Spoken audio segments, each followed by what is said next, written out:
ആകാശവാണി. നമസ്കാരം. പ്രാദേശിക വാർത്തകൾ വായിക്കുന്നത് സുധീൻ സൈനുദ്ദീൻ.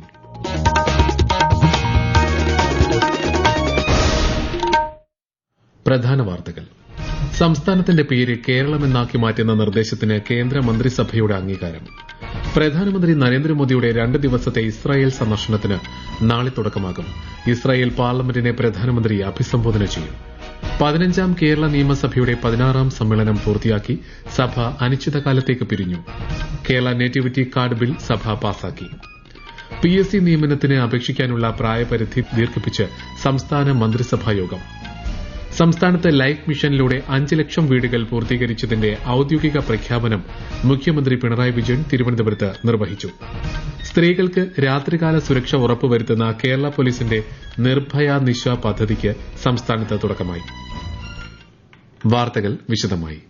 സംസ്ഥാനത്തിന്റെ പേര് കേരളമെന്നാക്കി മാറ്റുന്ന നിർദ്ദേശത്തിന് കേന്ദ്ര മന്ത്രിസഭയുടെ അംഗീകാരം.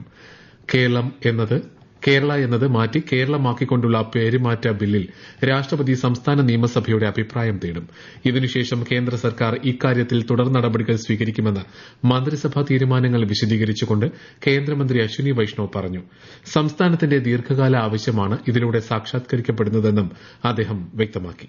जब से भाषा के आधार पर राज्यों का निर्माण हुआ, तब से एक बड़ी डिमांड थी कि केरला का नाम केरलम होना चाहिए, जो कि मलयालम भाषा में केरलम कहा जाता है, इसलिए इसका नाम केरलम होना चाहिए. ये बड़े लंबे टाइम से डिमांड रही है. इस डिमांड को आज यूनियन कैबिनेट ने अप्रूवल दिया. സംസ്ഥാനത്തിന്റെ പേര് കേരളമെന്നാക്കി മാറ്റണമെന്ന് കേന്ദ്രത്തോട് ആവശ്യപ്പെടുന്ന പ്രമേയത്തിന് 2024 സംസ്ഥാന നിയമസഭ അംഗീകാരം നൽകിയിരുന്നു. പ്രധാനമന്ത്രിയുടെ പുതിയ ഓഫീസായ സേവാതീർത്തിൽ ചേർന്ന ആദ്യ മന്ത്രിസഭാ യോഗമാണ് ഇന്ന് നടന്നത്. സേവാതീർത്തിനെ ജനകേന്ദ്രീകൃത ഭരണത്തിന്റെ ആഗോള മാതൃകയാക്കി മാറ്റുമെന്ന സേവാ സങ്കല്പ പ്രമേയത്തിനും മന്ത്രിസഭ അംഗീകാരം നൽകി. പ്രധാനമന്ത്രി നരേന്ദ്രമോദിയുടെ 2 ദിവസത്തെ ഇസ്രായേൽ സന്ദർശനത്തിന് നാളെ തുടക്കം. ഇസ്രായേൽ പ്രധാനമന്ത്രി ബെന്യാമിൻ നെതന്യാഹുവുമായി അദ്ദേഹം ടെൽ-അവീവിൽ കൂടിക്കാഴ്ച നടത്തും. ഇരു രാജ്യങ്ങൾക്കുമിടയിലെ നിരവധി കരാറുകൾക്ക് കൂടിക്കാഴ്ചയിൽ അന്തിമ രൂപമാകും. സന്ദർശനത്തിന്റെ ആദ്യ ദിനത്തിൽ ഇസ്രായേൽ പാർലമെന്റ് നെസറ്റിനെ പ്രധാനമന്ത്രി അഭിസംബോധന ചെയ്യും. PSC നിയമനത്തിന് അപേക്ഷിക്കാനുള്ള നിലവിലുള്ള പ്രായപരിധിയിൽ 4 വർഷത്തെ വർദ്ധനവ് വരുത്തി സംസ്ഥാന മന്ത്രിസഭ. ജനറൽ വിഭാഗത്തിന് നിലവിലുള്ള പ്രായപരിധി 36 എന്നത് 40 ഉയർത്തി. പ്രായപരിധിയിൽ ഇളവ് ലഭ്യമായ മറ്റ് വിഭാഗക്കാർക്കും തത്തുല്യമായ വർദ്ധനവ് ലഭ്യമാകും. പ്രകൃതി ദുരന്തങ്ങൾ കാരണം വാസസ്ഥലങ്ങൾക്കുണ്ടാകുന്ന നാശനഷ്ടങ്ങളിൽ നിന്ന് സാമ്പത്തിക സുരക്ഷ ഉറപ്പാക്കുന്നതിനായി സംസ്ഥാനത്ത് സമഗ്ര ഗ്രൂപ്പ് ഇൻഷുറൻസ് പദ്ധതി നടപ്പാക്കാനും മന്ത്രിസഭ തീരുമാനിച്ചു. 15ാം കേരള നിയമസഭയുടെ 16ാം സമ്മേളനം പൂർത്തിയാക്കി സഭ അനിശ്ചിതകാലത്തേക്ക് പിരിഞ്ഞു.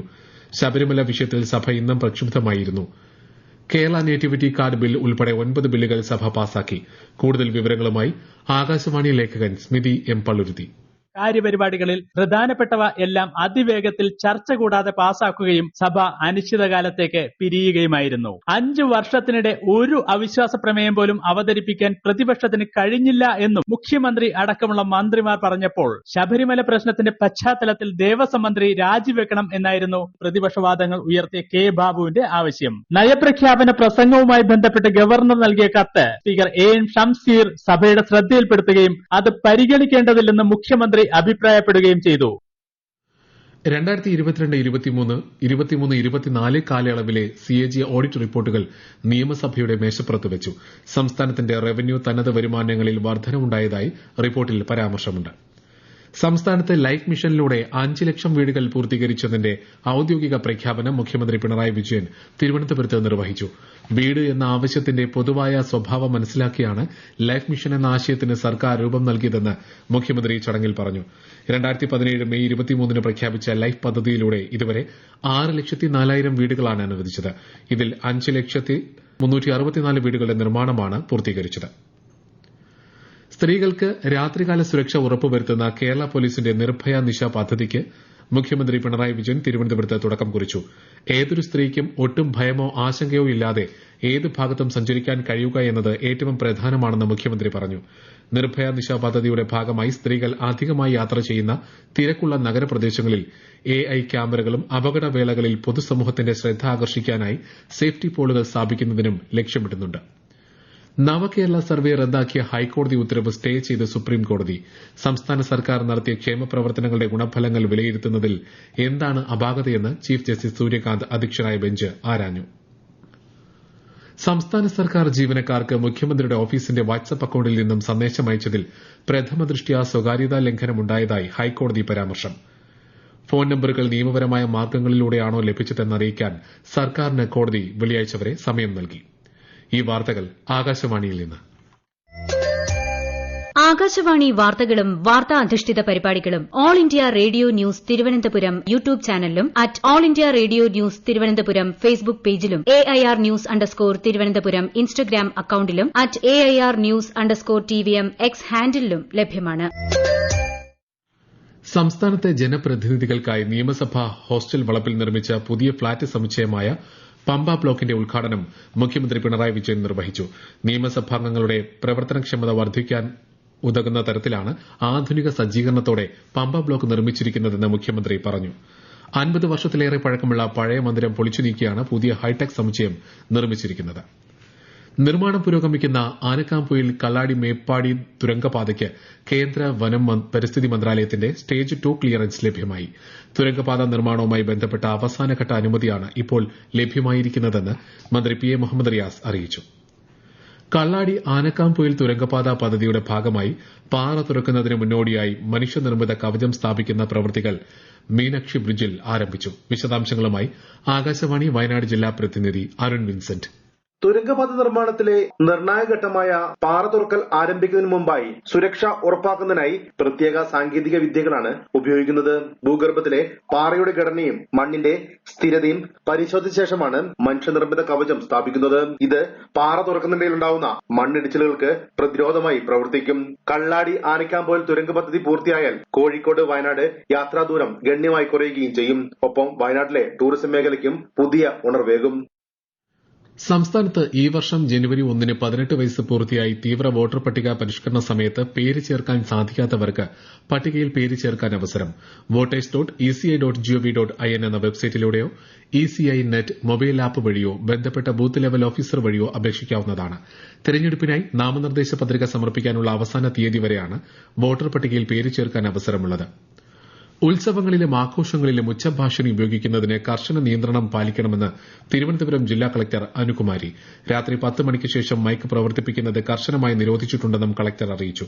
പൊതുജനങ്ങൾക്ക് അസൌകര്യമുണ്ടാക്കുന്ന രീതിയിൽ സ്പീക്കറുകൾ സ്ഥാപിച്ചിരിക്കുന്നതോ അനുവദിച്ചിട്ടുള്ളതിലും കൂടുതലായി ശബ്ദമുണ്ടാക്കുന്നതോ ആയ ശ്രദ്ധയിൽപ്പെട്ടാൽ കർശന നിയമ നടപടികൾ സ്വീകരിക്കണമെന്നും പോലീസിന് നിർദ്ദേശം നൽകി.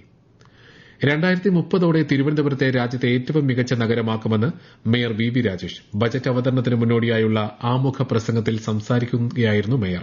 കോമൺവെൽത്ത് ഗെയിംസ് പോലെയുള്ള ആഗോള കായിക മത്സരങ്ങൾക്ക് വേദിയാകാൻ ലക്ഷ്യമിട്ടുള്ള അന്താരാഷ്ട്ര ഓഫീസ് തിരുവനന്തപുരത്ത് ആരംഭിക്കുമെന്ന് ഡെപ്യൂട്ടി മേയർ ആശാനാഥ് ബജറ്റ് പ്രസംഗത്തിൽ പറഞ്ഞു. 280 കിലോമീറ്റർ ദൈർഘ്യമുള്ള ആക്കുളം ചേറ്റുവ ജലപാതയുടെ ആദ്യഘട്ടം മറ്റന്നാൾ വർക്കലയിലെ ചിലക്കൂർ ബീച്ച് പാർക്കിൽ മുഖ്യമന്ത്രി പിണറായി വിജയൻ ഉദ്ഘാടനം ചെയ്യും. മൾട്ടി മോഡൽ ലോജിസ്റ്റിക്സ് ഹബ്, രാജ്യത്തെ മുൻനിര ജലാധിഷ്ഠിത ടൂറിസം കേന്ദ്രം എന്നീ നിലകളിലുള്ള കേരളത്തിന്റെ വളർച്ചയെ ഇത് വേഗത്തിലാക്കും.